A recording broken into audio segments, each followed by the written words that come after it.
48 hours of terror.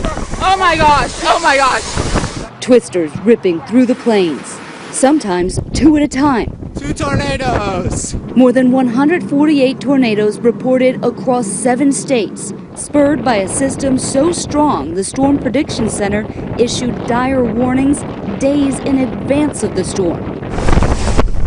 And then, minutes before the tornadoes hit, new warnings with stronger language. This is a life-threatening situation. You could be killed if not underground or in a tornado shelter.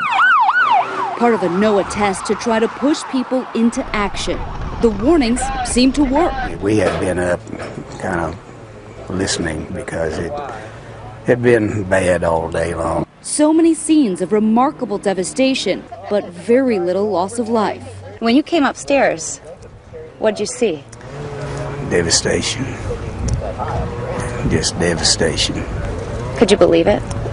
Yeah, I could believe it because I've seen it before, but never did I have to go through it. Charlie Hogue escaped with his life, but his house was destroyed. What are you going to do?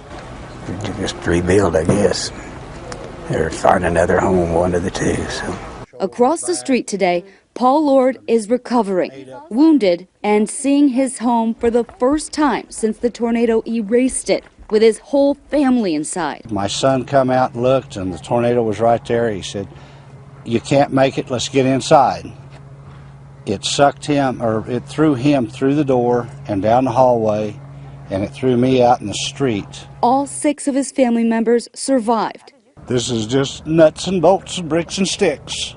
And we've got all the families safe. And we've been truly blessed. Still, 6 people did die over the weekend, just a few miles northeast in a different part of Woodward, Oklahoma. The sirens, I guess the sirens was messed up by the lightning. I guess a lot of people didn't get enough warning. The warning was out, but sirens didn't go off early Sunday morning. Lightning shorted them out in an earlier storm. Then the EF3 tornado with max winds of 165 miles per hour hit. You could see it with the lightning. When the lightning struck up, you could see it. It was huge. Lacey Hutchinson got one look and started running. And I holler, "Is anyone out there? If you can hear me, please wake up. There's a tornado on the ground." Her screams became a makeshift siren for her neighbors, but she wasn't heard by all. The mayor of Woodward says, lesson learned. For everything to work until it actually happened, and you realize the technology is not as good as we think it is. A backup to a backup will save lives. Sirens are intended for outdoor use only. There is no regulation from state to state, county to county on how they work or when they're sounded. And when budgets get cut, they're often the first to go. Tornado warnings can be issued when radar indicates or when storms are confirmed by educated, experienced spotters or emergency officials. Just look at this tornado we saw born in Oklahoma. You don't see it touch all the way to the ground, but it is a full tornado right now. You can see some of it right at the base and then some at the top. So when those two meet, that's really how the tornado forms. Just touching down, watch this. We've called 911. The new NOAA warnings are so important no matter how you get them.